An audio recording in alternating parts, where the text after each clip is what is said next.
Hello dear subscribers, today I will tell you how you can fix your error with your iPhone. So if your iPhone won't charging, so how you can fix it?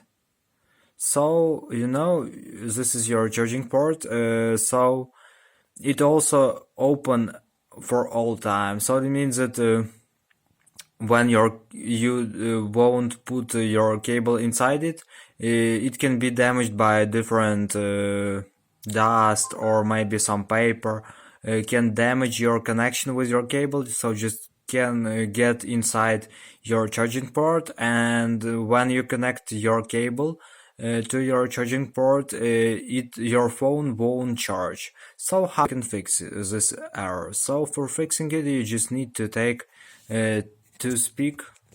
So just find in your house toothpick and just try to clean your charging port with it. So just put inside and just clear from left to right and in another way. So just take off all dust you have here, and just after you do it, just try again to